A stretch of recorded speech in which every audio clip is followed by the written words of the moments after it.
Assalamualaikum warahmatullahi wabarakatuh. Cikgu ucapkan kepada semua, harapnya kita semua dalam keadaan yang sihat dan baik sentiasa.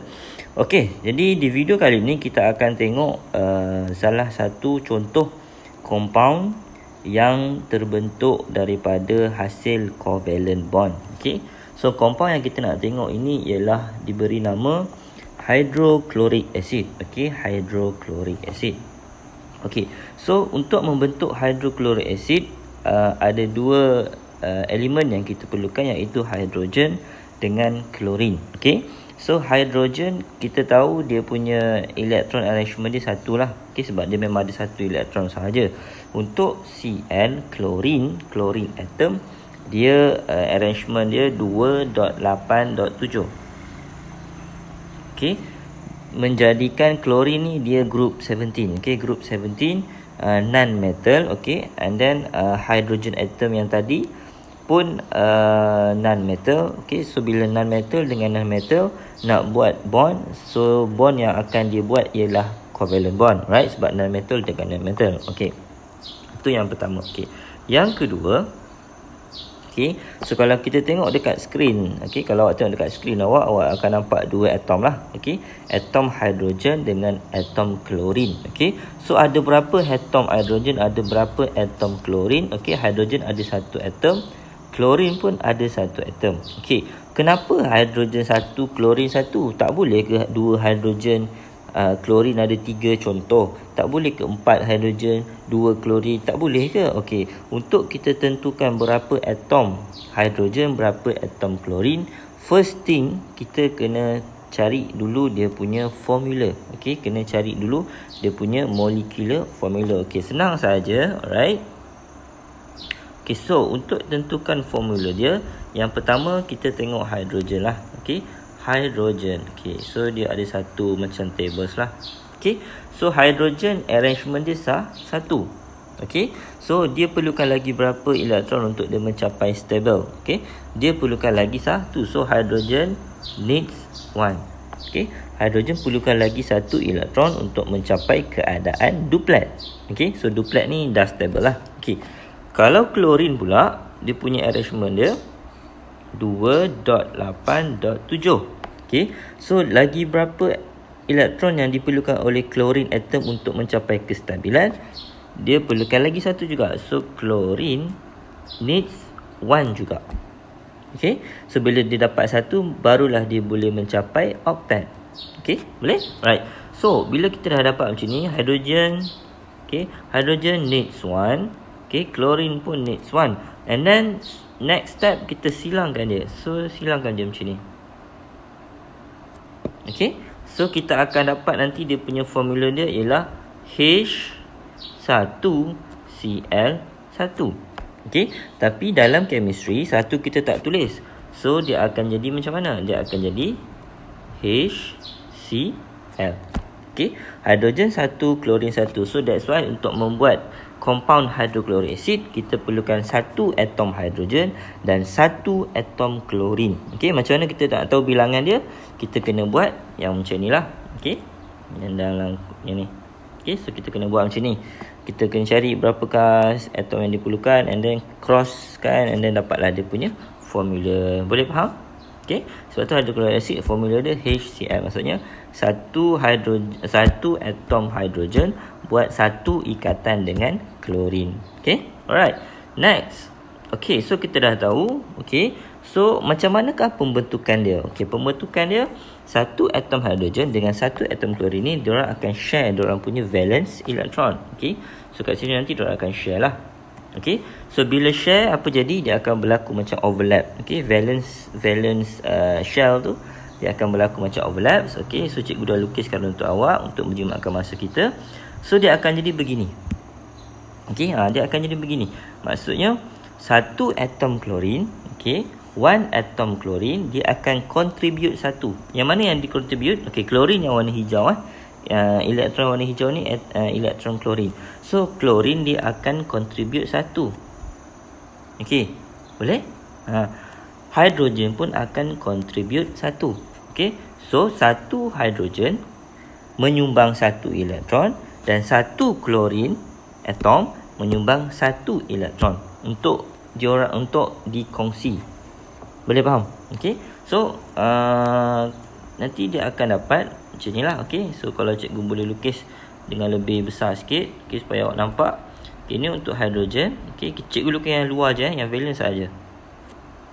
Ini untuk klorin. Okey.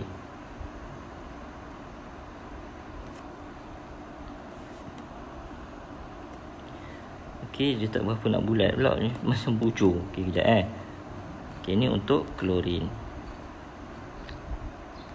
Okey, boleh? Alright. So, untuk klorin, valence dia berapa? 7. 1, 2,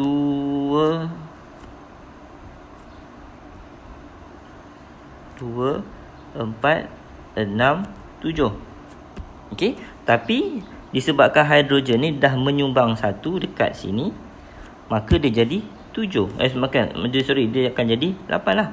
1, 2, 3, 4, 5, 6, 7. Okey, dan dia buat bond kat sini 8. Boleh? Boleh nampak? Boleh? Faham okey.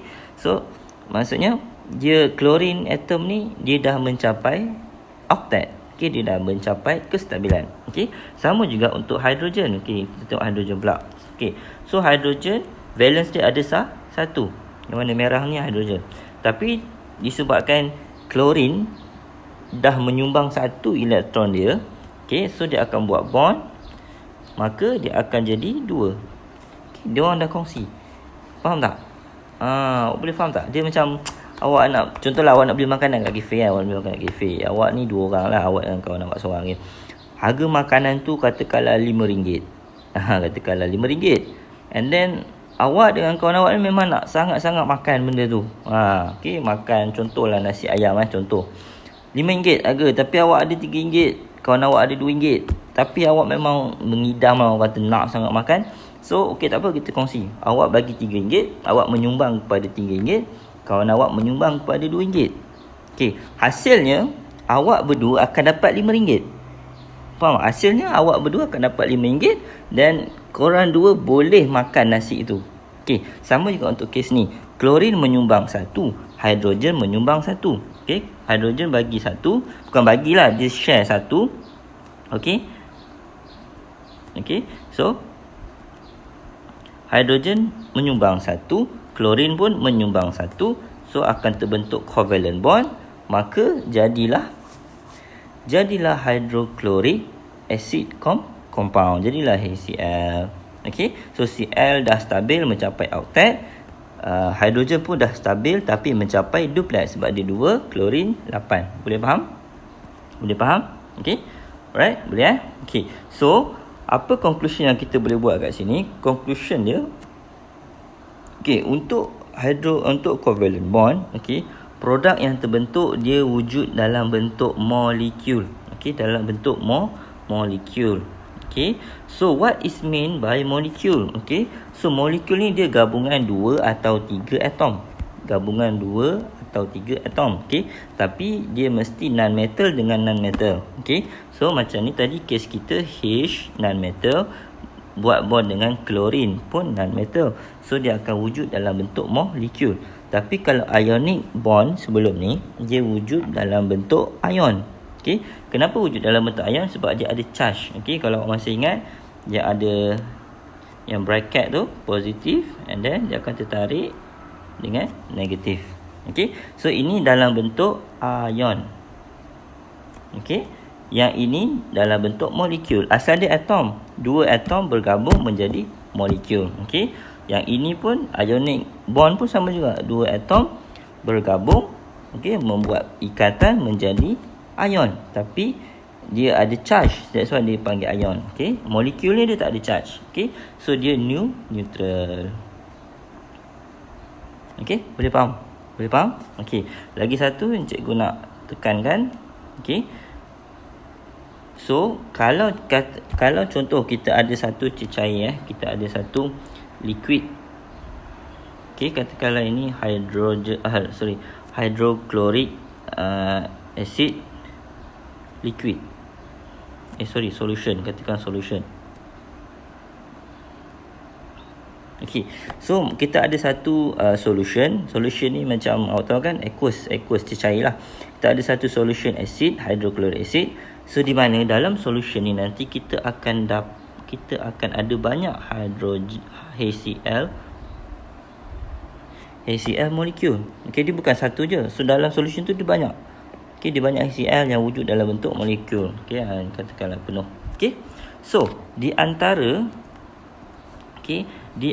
molekul untuk covalent ni, katakan ni, molekul HCl. Kat sini pun ada satu lagi molekul HCl. Kat sini ada satu lagi molekul HCl. So di antara molekul ni, dia ada satu force yang kita panggil sebagai Van der Waals. Van der Waals force. Van der Waals force ni ialah force yang wujud di antara molekul. Ingat, di antara molekul. So di antara molekul HCl yang banyak-banyak ni, so di antara molekul yang banyak-banyak ni, dia ada satu force ataupun dia ada satu attraction yang dipanggil sebagai Van der Waals. So Van der Waals ni dia weak, dia lemah. Maksudnya bila satu compound dengan satu compound ni rapat, ada Van der Waals, tapi dia boleh pecah. Dia weak lah, weak force. Kalau ionic, ionic, daya tarikan apa yang menyebabkan positif ion dengan negatif ion ni tertarik? Electrostatic force. Electrostatic force. Daya tarikan antara charge positif dengan charge negatif. Tapi kalau dalam covalent compound, setiap molekul tu, di antara molekul tu ada juga daya tarikan tapi weak. Lemah. Daya tarikan tu tak terlalu kuat. Nama tarikan tu ialah Van der Waals. Alright? Boleh? Boleh faham? Alright, so itu sahaja untuk video kali ini. So next video kita akan tengok pembentukan carbon dioxide pula. CO2. So sekian, terima kasih setelah sudi menonton. So kita jumpa di next video.